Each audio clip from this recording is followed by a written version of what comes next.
texto encheu tanto o meu coração, esse texto falou tanto comigo. Na verdade, eu comecei a orar esse texto. E quando eu comecei a orar esse texto, eu senti algo tão profundo dentro de mim, eu senti uma paz tão grande dentro da minha alma, do meu ser, do meu espírito, que eu falei, é o que o Senhor quer tratar nessa quarta-feira. Quem crê que Deus vai falar contigo nessa noite? Você pode profetizar na vida de 2 ou 3 pessoas, dizendo, Deus vai falar contigo hoje. Deus vai falar com você. Algum dos meninos pode me ajudar aqui, fazer um fundo, um violão, um teclado, alguma coisa, por favor? Se puder, eu agradeço, tá?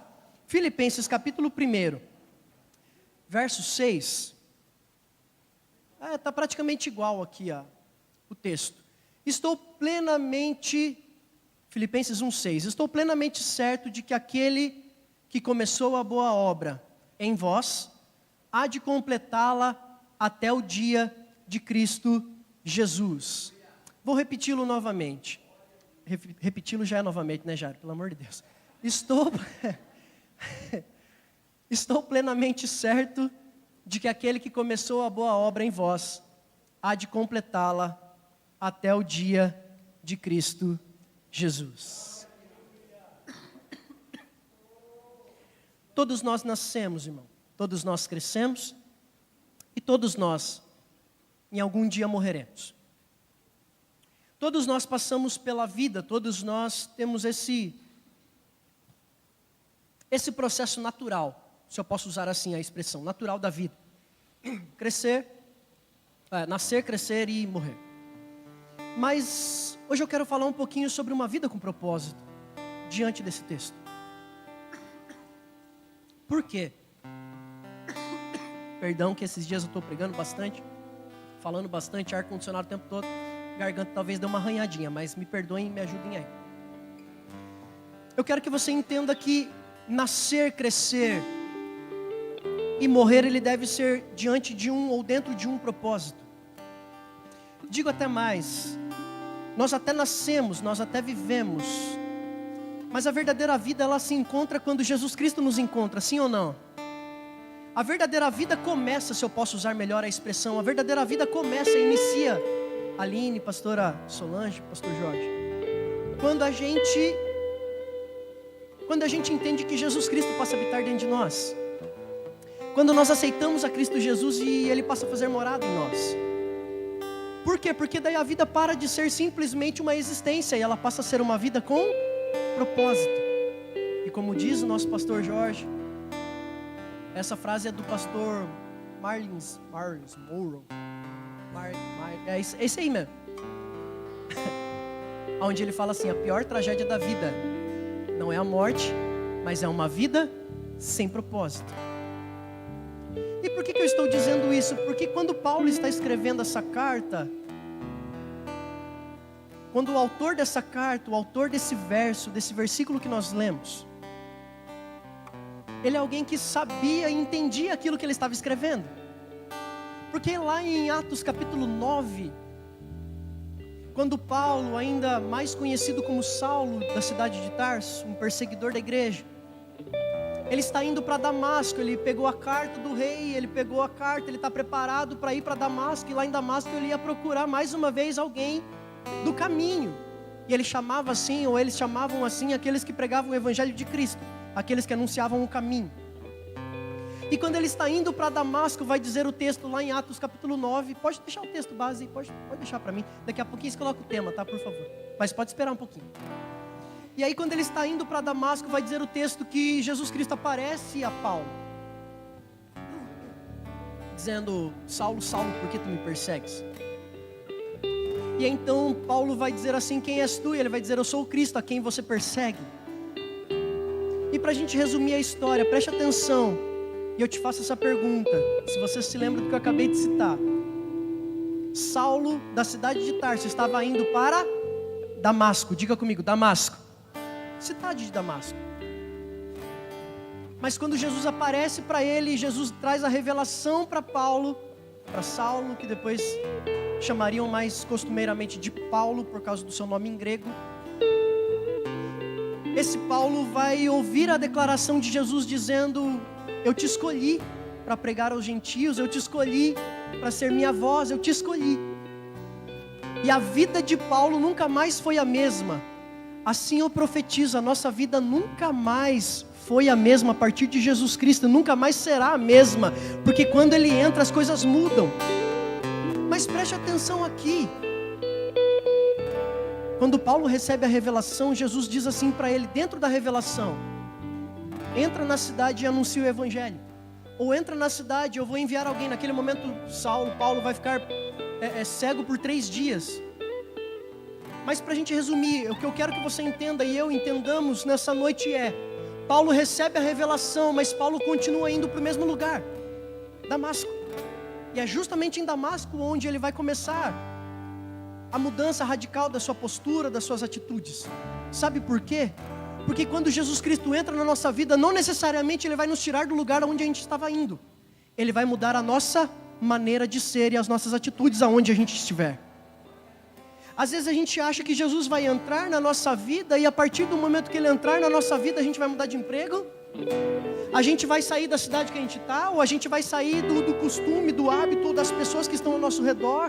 A gente acha que a gente vai perder todo o nosso ciclo de amizade, a gente acha que todo mundo vai se afastar, a gente acha que tudo vai mudar drasticamente. Não necessariamente isso acontece, ou pelo menos não da noite para o dia.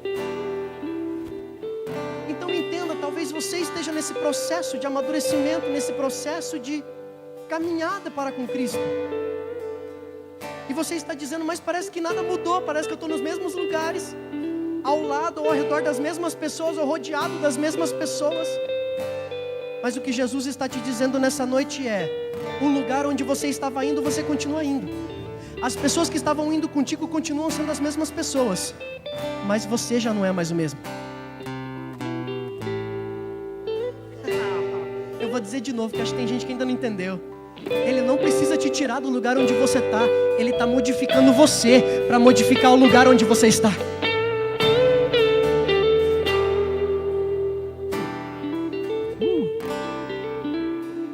Mas então Paulo, entendendo isso, lá para frente, também em Filipenses, ele vai dizer assim: aquilo que eu considerava ganho, agora para mim é perca. Aquilo que eu considerava extraordinário, incrível, poderoso, agora eu entendi que não é nada. O que é poderoso é o Deus que habita em mim. Ei, irmão, sabe o que acontece quando Jesus Cristo entra na nossa história? Algumas coisas pra gente que pareciam ser tão fundamentais e importantes, a gente agora começa a olhar e dizer assim, acho que não é tão importante assim. Existem outras prioridades.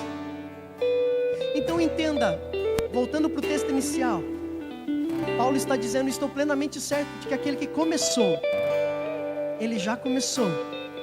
Ele já começou. Ele já começou. Ele já começou. Ele já começou.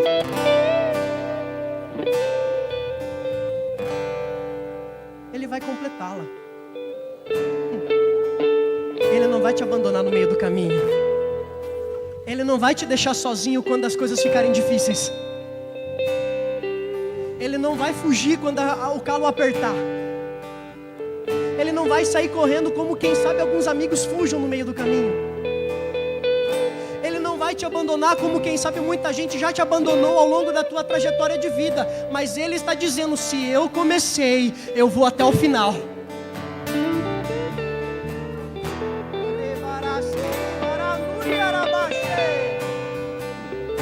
Hoje Ele está dizendo para alguém, por que você está nervoso, por que você está assustado, por que você está ansioso, eu estou contigo. Eu já comecei, por que eu não vou terminar? Eu já comecei, fica tranquilo. Mas vamos lá para aquilo que Deus tratou o meu coração nessa semana. E eu quero que, pode colocar o tema para mim? Desde o dia que a gente nasceu, em especial nasceu de novo, até o dia do Senhor, seja a nossa morte ou seja o arrebatamento, uma certeza eu e você temos, e é o tema dessa mensagem de hoje. Você pode repetir comigo? Diga, Ele está escrevendo. Você pode dizer para alguém, Ele está escrevendo. Ele quem, pastor? Jesus, o próprio Deus. Quem tem a caneta da minha e da tua vida é o próprio Pai. Deixa eu te lembrar o texto que nós acabamos de ler. Aquele que começou a... Não é somente que Ele tem a caneta na mão, Ele tem poder para te transformar em uma boa obra. Não é somente que Ele sabe fazer de forma extraordinária, impecável. Alguém vai olhar para mim e para você lá na frente e vai dizer assim, mas é o mesmo, não pode ser, está muito diferente, está muito melhor, está muito mais completo, está muito mais maduro, está muito mais. Sabe por quê? Porque quem tem a caneta na mão tem poder para fazer.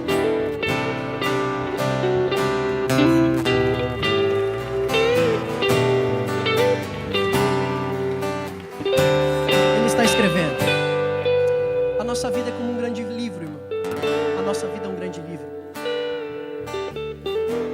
E quem é o autor? O nosso próprio Deus e Pai. Eu vou citar alguns autores aqui, talvez alguns conheçam. Quem conhecer, vai levantando a mão só para saber quem também gosta de leitura aí. Quem já leu John Maxwell? Livros do pastor John Maxwell. Muito bom, extraordinário. Rick Warren. Muito bom também. Estou citando só alguns, não. Teria um monte. C.S. Lewis. C.S. Lewis é fantástico.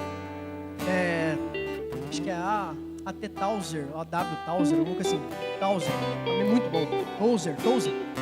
Quem mais? Joyce Meyer, talvez esse tenha mais gente que conhece, né? Joyce Meyer, pastora Joyce Meyer, extraordinária, escritora. Vamos pegar uns brasileiros agora, para ficar mais fácil. Pastor Hernandes Dias Lopes, Pastor Zaço, Pastor Jorge Linhares, quem já leu ou já escutou alguma mensagem, Pastor Jorge Linhares, Pastor Josué Gonçalves, Pastor Douglas Gonçalves, muito bons. Pastor Jorge de Lima. Irmão, escritor de 5 livros, irmão. Tá pensando o quê? Pastor José Jorge de Lima é top demais, irmão. É outro nível. Preciso escrever mais um. Tô na orelha dele para escrever mais um. Tô pegando o pé dele. Pai, tem mais um livro para você escrever ainda. Mas por que eu citei esses autores, irmão? Porque quando você vai comprar um livro, quem gosta de livro, quem gosta de comprar livro, quando você vai comprar um livro, você não tem nenhum livro em mente. Você só vai comprar um, você quer procurar. Você vai procurar. Vou alugar um filme, coisas assim. Mesma coisa, se a gente for fazer um paralelo, que eu sei que tem mais gente que gosta de filme, assiste filme, do que gosta de leitura.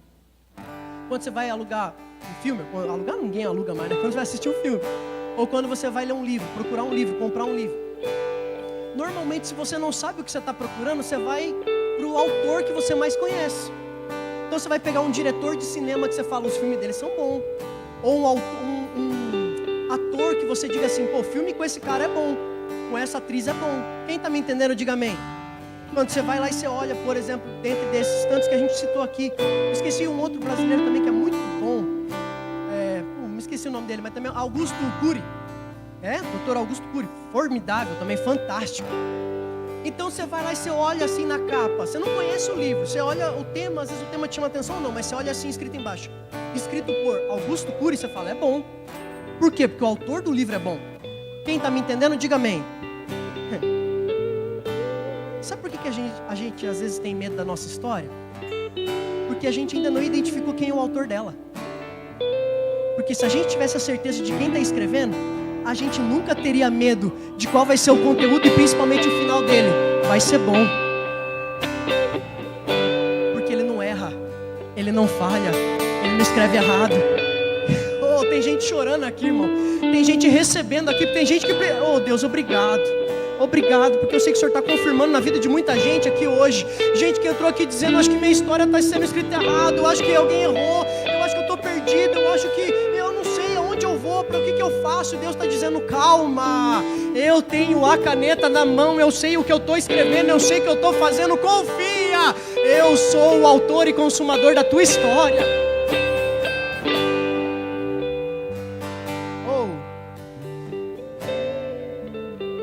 Só que preste atenção, se você pegar um filme para assistir, irmão, você pode, hoje em dia você pega lá, tem toda a facilidade, você vai e você passa para o último capítulo, você assiste só o final antes de assistir o resto do filme. Quem já fez isso? Já larga a mão não, irmão. Ou então eu nunca vou assistir filme com você, que se chama spoiler. É você querer saber o filme, o final do filme, antes de saber a história dele. Quem vai pegar um livro para ler e vai ler a última página, o final do livro, o último capítulo dele, para depois ler o resto do livro? E por que eu estou dizendo isso? Porque às vezes a gente tem tanta pressa para chegar no final. na nossa vida. Mas quando que vai acontecer? Mas quando que vai chegar? Mas como que vai ser? Mas como que Ele vai fazer? Ei, tem hora que Deus não vai me dizer. Ele vai me mostrar sim alguns insights de como vai ser esse final. Eu já profetizo. Quem ainda não tem a família toda convertida e salva pelo Senhor, Ele te mostra um pedacinho hoje. E Ele te garante, vai ser salvo, vai ser salvo, vai ser alcançado. Vai vir toda a tua casa para este lugar de adoração. Vai ser salvo tu e toda a tua família. Só que Deus está dizendo, calma, porque ainda estou no processo. Ainda tem algumas páginas a serem escritas, ainda tem alguns capítulos para serem escritos. Oh meu Deus. Então entenda, amado, o final ele só faz sentido se a gente compreender o conteúdo e desenvolvimento do livro. Se a gente assistir só o último capítulo, o último episódio, se a gente só ler o último capítulo do livro, a gente vai adiantar um processo que vai deixar sem sentido toda a história. Então deixa Deus escrevendo, Ele sabe a hora certa de escrever cada capítulo da tua história. Ele sabe a hora certa de virar cada página da tua história. Ele sabe a hora certa de reescrever alguma coisa. Ele sabe a hora certa de transformar alguma situação. Ele sabe a hora certa de fazer. Ele sabe a hora certa de fazer. Confia. Para a gente caminhar, porque eu quero ter um tempo de oração hoje. Ainda mais especial. Agora deixa eu te perguntar, irmão. Se os personagens dos livros, falando que a nossa história, fazendo um comparativo, uma analogia com o livro, se a nossa vida é um livro, imagine se nós como personagens pudéssemos conversar com o autor e definir o que vai ser escrito, ou qual situação a gente vai querer ou não passar. Bom, entenda que tudo isso aqui que eu estou pregando é praticamente o que Deus falou comigo, ministrou comigo orando ali na sala. Porque às vezes eu também, mesmo sendo pastor, mas eu também como ser humano, eu também tenho pressa com algumas coisas. E falo, Deus, quando vai acontecer, e que jeito que vai ser, e como o Senhor vai fazer. E aí Deus me trouxe esse texto dizendo, calma, Jair, eu estou escrevendo ainda. Então nós como personagens dessa história, onde Deus está escrevendo, desse livro da nossa vida, onde Deus está escrevendo com a caneta na mão. Às vezes a gente quer dizer o que Ele pode ou não escrever, o que Ele deve ou não escrever, como que deve ser a nossa própria história. Irmão, fica tranquilo. Primeiramente eu já disse, não é só você, eu também já passei por isso e eu também passo por isso até hoje. De às vezes querer dizer para Deus o que Ele deve ou não fazer e de que maneira Ele deve ou não fazer. Mas deixa eu te dar uma tranquilidade ainda maior, até Jesus passou por isso. Até Jesus, pastor, sim, só que Ele foi melhor que a gente. Por quê? Porque lá no Getsemane, quando Ele está suando, quando Ele está transpirando sangue, sabe o que Ele está dizendo? Pai, se possível for, vira essa página para que eu não precise passar por ela. Quando eu estava orando, era como se Jesus estivesse dizendo, eu também tive que passar. É lógico que eu não quero comparar, pelo amor de Deus, a minha, a tua história com a história. O que Jesus passou, a gente sabe, a gente guarda as devidas proporções. O que eu estou dizendo é que Jesus entende quando a gente está dizendo, pastor Marcos Arantes, eu não quero passar por isso. Me deixa evitar, me deixa pular essa página. Pula esse capítulo, escreve outro. Mas agora deixa eu te dizer, ainda em Filipenses capítulo 2, vai dizer que Jesus Cristo não teve por usurpação ser igual a Deus, mas humilhando-se a si mesmo, tomando a forma de homem. Ele foi obediente até a morte, e morte de cruz. E por isso foi lhe dado um nome, que está sobre todo nome, a qual todo olho verá, e toda língua confessará, e todo joelho se dobrará perante Ele. Sabe o que Jesus está me dizendo e te dizendo? Vai valer a pena cada capítulo que Deus está escrevendo, porque o final da história você vai entender todo o processo que você passou, todas as dores que você enfrentou, todas as lágrimas que você derramou, todas as aflições que eu e você enfrentamos, todas as dificuldades e crises que enfrentarmos, é porque a história está sendo escrita e o final será extraordinário.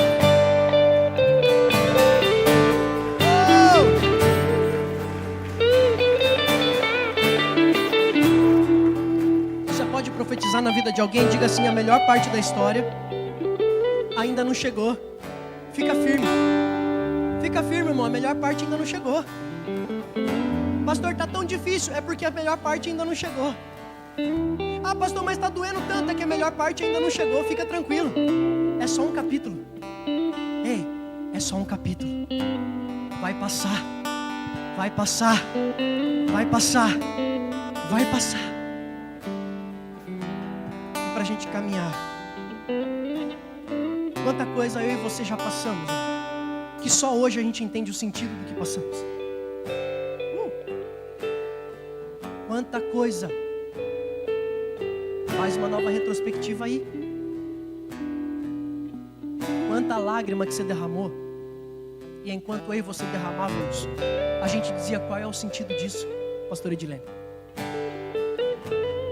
Quando, pastora Conceição, a gente estava ali naquele sofrimento, naquela angústia, quem sabe naquelas madrugadas acordado, porque a gente não sabia como resolver aquele problema, porque a gente não sabia como enfrentar aquela crise, porque a gente estava com medo, porque a gente estava ansioso. E a gente dizia, por que Deus não está fazendo nada? Por que Deus não está mudando isso? Por que Deus não está agindo? Ou parecia que Ele não estava, ou você estava ali até mesmo clamando a Ele, dizendo, me ajuda, está difícil. E você pensava dentro de si mesmo, eu digo porque todos nós passamos. Por quê? Como o pastor Marcos pregou aqui quarta-feira passada. Eles estavam no barco junto com Jesus. Mas isso não evitou de ter a tempestade. Só que o que acontece quando a gente está nesse momento e a gente está nessa aflição? A gente não entende as crises, a gente não entende as tempestades no momento que passamos. Mas eu vou aproveitar esse texto que o pastor pregou aqui quarta-feira passada. Quarta-feira passada, né? Foi, né? Irmão, pensa comigo. Se aqueles discípulos não tivessem entrado naquele barco naquele dia e não passado por aquela tempestade, nós não teríamos uma das histórias e um dos milagres mais extraordinários que nós temos na Bíblia até hoje. Sabe o que Jesus está dizendo para mim e para você? Você pode não ter entendido naquele dia, naquele momento, no meio daquela crise. Só que sabe o que está acontecendo? A tua história está sendo escrita de tal forma, Álvaro, que em algum momento alguém vai olhar para aquilo que você passou, pelas crises que você enfrentou e pelas batalhas que você venceu e superou, e vai dizer, eu também posso vencer porque ele venceu. A nossa história é um livro aberto, irmão. Tem tanta gente vendo a gente passando por tudo que passamos. Ah, pastor, mas eu não sou tão conhecido assim, eu não estou na internet, não tem tanta gente me acompanhando, mas tem tua família. Quem sabe tem muitos amigos que estão olhando para você e dizendo assim, olha o que ele já enfrentou, olha o que ela já superou, irmão Gê. Então entenda, nessa noite Jesus está te dizendo, você não passou à toa, você não passou à toa, você não passou à toa, você não chorou à toa, você não sofreu à toa. Oh, aleluia. A gente olha para Davi e a gente enxerga um rei. Ele foi extraordinário. Mas antes de Davi estar no trono, Davi estava no pasto sem ninguém estar vendo, cantando, escrevendo canções e salmos, tocando a sua harpa sozinho. Sozinho nunca, né? Jesus estava lá, o Pai estava lá. Mas ele estava lá quando ninguém estava vendo. Na verdade, nem seu pai, nem seus irmãos consideravam o que ele fazia, mas ele estava cuidando bem das ovelhas que ali estavam. Ei, deixa eu te perguntar, quem estava com Davi quando o urso chegou para devorar as ovelhas? Davi não poderia dizer, deixa as ovelhas que vá. Mas ele está dizendo, não, se eu tenho que cuidar, eu vou cuidar bem. Vou colocar minha vida em risco por causa dessas ovelhas. E ele derrota o urso. Quem estava com Davi no pasto, quando Davi estava tranquilo, lá chegou um leão para devorar alguma das ovelhas.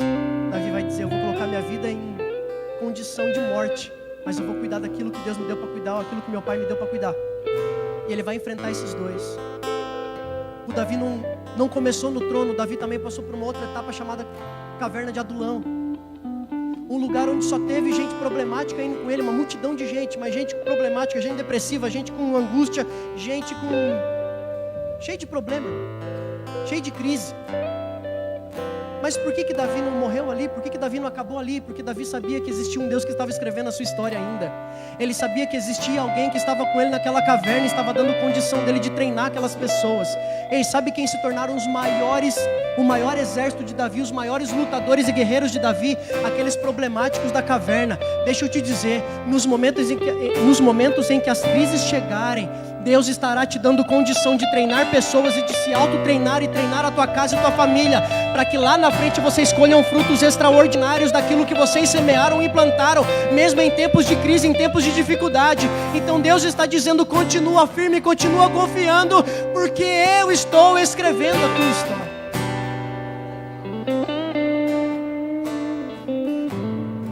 Quem seria José, irmão? Mesma coisa. É fácil ver o José do trono, mas se ele tivesse nascido no trono seria tudo mais fácil. Mas a gente sabe a história. Vendido como escravo pelos irmãos, na verdade quase morto, vai parar na cadeia, e depois de muitos anos de cadeia ele vai parar no governo do Egito. Quem mais a gente tem de histórias assim como essa? Moisés. Bom, a história de Moisés começa como um bebê. Um bebê, um neném, um bebezinho, sendo colocado num cestinho e lançado no rio. Não lançado para morrer, mas lançado justamente para sobreviver. Por quê? Porque era um tempo de morte. Era um tempo em que Faraó estava mandando matar todos os meninos judeus, todos os meninos hebreus. Aí você conhece a história, ele vai parar justamente no palácio desse Faraó. Vai se tornar o neto de Faraó, ser cuidado pela filha de Faraó. E ele vai crescer ali aos 40 anos de idade, ele vai enfrentar um homem para defender o seu povo, porque dentro dele tinha essa dualidade, esse sentimento de que eu sou hebreu, mas eu estou sendo cuidado no palácio egípcio, eu tenho a cultura egípcia, o ensinamento egípcio, mas eu sou hebreu. E para a gente resumir a história, ele mata aquele homem, aquele soldado egípcio, e aí ele tem que fugir, irmão, depois de mais 40 anos no deserto, cuidando de ovelhas do seu sogro. Aí vai dizer o texto que aparece uma sarça, você conhece a história, e no meio da sarça Deus fala com Moisés, dizendo: Moisés, eu te escolhi para ser o libertador do meu povo. É fácil olhar para o Moisés libertador, cuidando de mais ou menos 3 milhões de pessoas no meio do deserto, organizando uma nação inteira praticamente sozinho. Você olha e fala: que homem extraordinário, mas foram 80 anos sendo preparado. Um homem que teve que sofrer muito, um homem que teve que batalhar muito, um homem que teve que viver experiências que talvez eu e você nunca gostaríamos de viver. Deixa eu te dar um último personagem bíblico que a gente vai orar. Uma mulher chamada Esther. E a gente olha para Esther e a gente diz assim: é rainha.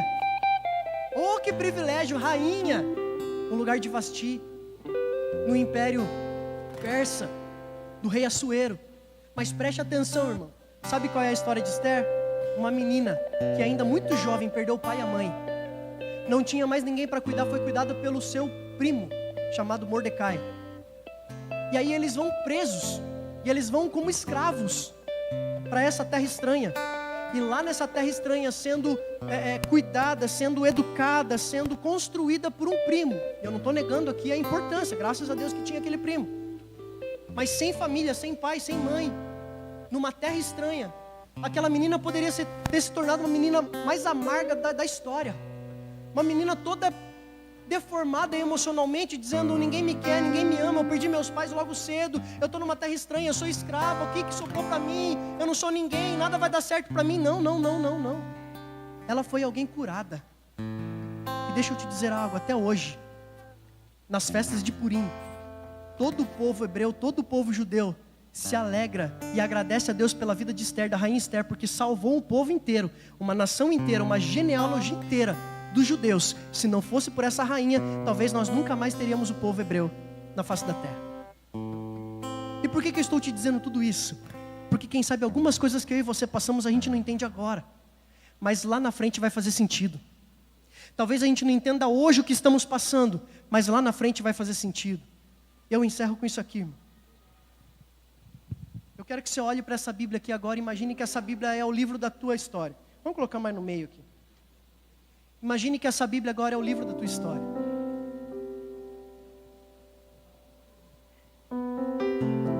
E esse livro dessa história, às vezes você está olhando para ela e você está dizendo assim: eu estou nessa página, pastor. Talvez não seja a página que você gostaria de estar. Dá para pôr aqui também, para a gente passar por aqui, para quem está em casa.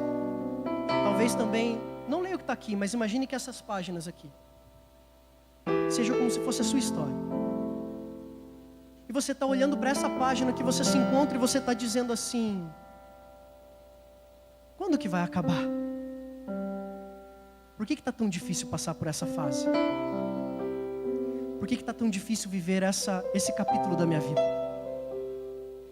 Quando que vai mudar isso? Só que antes da gente falar do que vem depois, eu quero te lembrar algo, irmão. A tua vida não começou hoje. A tua vida já tem muita história escrita antes de você passar por o que você está passando agora. Eu vou dizer de novo. A tua vida não se resume à fase e ao capítulo que você está enfrentando. Você tem muita história que você já viveu e que o Senhor já escreveu, e muitos capítulos que você já enfrentou e superou. Então a primeira coisa que eu te digo nessa noite, se você está enfrentando um tempo tão difícil, Lamentações capítulo 3, verso 21. Eu quero trazer à memória aquilo que me dá esperança. Lembra hoje de tudo que você já passou e já venceu? Lembra hoje das lutas que você enfrentou, e quando você enfrentou, você disse a mesma coisa que você está dizendo agora, quem sabe? Acabou, não tem mais jeito. Quem sabe você já enfrentou uma doença e você esteja enfrentando uma agora, e possivelmente até mais complicada do que a que você já tinha enfrentado. Mas quando você enfrentou aquela outra doença, aquela outra enfermidade que você enfrentou, qual era o teu sentimento, ou qual eram as tuas emoções, ou o que passava na tua cabeça? A mesma coisa que está passando agora. Acabou, não tem jeito. Não tem cura. Não tem como sair dessa. Quem sabe você que esteja enfrentando uma crise no casamento hoje, ou uma crise na família, ou um desemprego, ou uma crise financeira, e você está dizendo: eu nunca enfrentei nada igual, não tem mais jeito, não tem saída, não tem como passar por isso aqui, não tem como superar isso aqui. E Deus está te trazendo à memória agora aquela outra vez que você passou e superou. Talvez não tenha sido a mesma intensidade, até porque você amadureceu. As lutas vão vir mais profundas agora. Você cresceu, irmão. Ei, eu não vou dar algo que minha filha não possa carregar, porque ela é criança. Mas lá na frente, quando ela for uma mulher, ela vai conseguir carregar pesos que hoje ela não carrega. Assim também na minha e na tua história, Deus sabe o quanto a gente suporta. É por isso que a Bíblia, a própria palavra, vai dizer que Ele não vai nos enviar algo que a gente não possa suportar. Então, se Deus está deixando essa crise chegar, se Deus deixou esse capítulo ser escrito, é porque Ele sabe que você vai vencer, é porque Ele sabe que você vai superar, é porque Ele sabe que você já venceu outros, é porque Ele sabe que você é capaz de superar mais essa crise, mais esse momento. Fica tranquilo, a história não acabou ainda. Ele continua escrevendo. Mas assim como você olhou e percebeu que tem muita história que já foi escrita antes dessa crise, ou antes desse capítulo que você está enfrentando, deixa eu te dar uma palavra agora, para a gente encerrar e orar. Olha quanta página ainda tem para escrever. Olha quanta coisa Deus ainda vai fazer na tua vida. Mas pastor, e se não for assim? Eu não sou o dono da história, Ele que é. Mas uma coisa eu te garanto, Ele não te traria aqui se não fosse para alimentar a tua esperança nessa noite, porque Ele sabia, Ele já tinha colocado no meu coração essa palavra. Se Deus te trouxe aqui e Ele confirmou no meu coração essa palavra de hoje, é porque era para você. Eu vou dizer de novo, se Deus me trouxe aqui, se Deus colocou essa palavra no meu coração e Ele te trouxe justamente nessa noite, é para confirmar para você: a história ainda não acabou, eu continuo escrevendo. Vai passar. Esse não é o último capítulo da tua história. Se coloque de pé. Eu quero orar com você. E eu vou pedir mais. Mas assim, eu não quero que ninguém se sinta obrigado a nada, constrangido a nada. De todo o meu coração. Se você quiser permanecer no teu lugar, fica totalmente à vontade. Sinta-se à vontade. Mas eu gostaria que aqueles que puderem virem aqui à frente, que eu quero ter um tempo de oração. Não vou nem falar o porquê, o motivo. Sim, não vou falar, você que está passando por... Não. Qualquer pessoa, qualquer um de vocês que aqui estão. Se possível for, sai do teu lugar, vem aqui para frente. Eu quero ter um momento de oração aqui na frente, mas também com toda a igreja. Mas é porque eu gosto de atitude. Eu acho que também, eu tenho certeza que Deus também gosta. De gente que está dizendo: eu quero mais, sabe? Eu quero superar, eu quero passar, eu quero ir mais longe, eu quero ir além. Vou pedir mais uma vez aquela ajuda importante dos nossos pastores, líderes, aqueles que aqui estão. Os pastores que estão nos visitando também nos ajudem em oração, se possível, tá bom? Eu quero que... vou orar, irmão. Eu vou orar. E enquanto eu estiver orando, você vai orar junto comigo. Pelos seus momentos, pelos seus capítulos, pela sua história. Mas eu vou orar a oração que eu orei, ou pelo menos é o que está no meu coração. Eu orei lá. Porque é o que Deus falou comigo. E Deus vai falar com você. Feche os seus olhos. Pai, nós estamos aqui. Assim como naquele dia, naquele escritório, eu liguei um som e eu comecei a orar.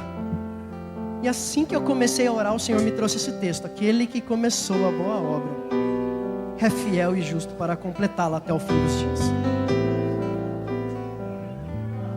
E eu me lembro que isso veio tão forte no meu coração, e eu peço que o Teu Espírito confirme também nesses corações que aqui estão. Corações que quem sabe estejam aflitos, abatidos, preocupados, ansiosos, porque faz parte da nossa vida, faz parte da nossa humanidade.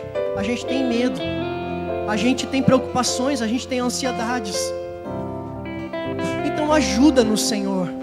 Ajuda-nos a entendermos que muitas das vezes não será, na verdade quase nunca será no nosso tempo.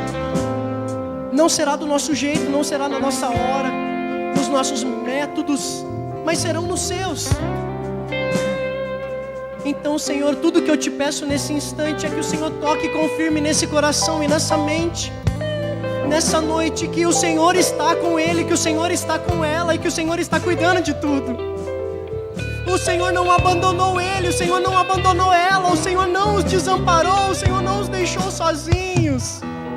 Mas o Senhor está dizendo: eu estou aqui, a caneta está na minha mão. Daqui a pouco esse capítulo passa, daqui a pouco essa página é virada, daqui a pouco vai ser só um testemunho para ser contado, daqui a pouco vai ser só uma história para você contar para os seus filhos, para os seus sobrinhos, para a sua família, para os seus amigos, porque vai passar, a história ainda não acabou. Jesus, obrigado, porque o Senhor esteve comigo nos momentos mais difíceis, nos dias em que as minhas forças pareciam tão pequenas.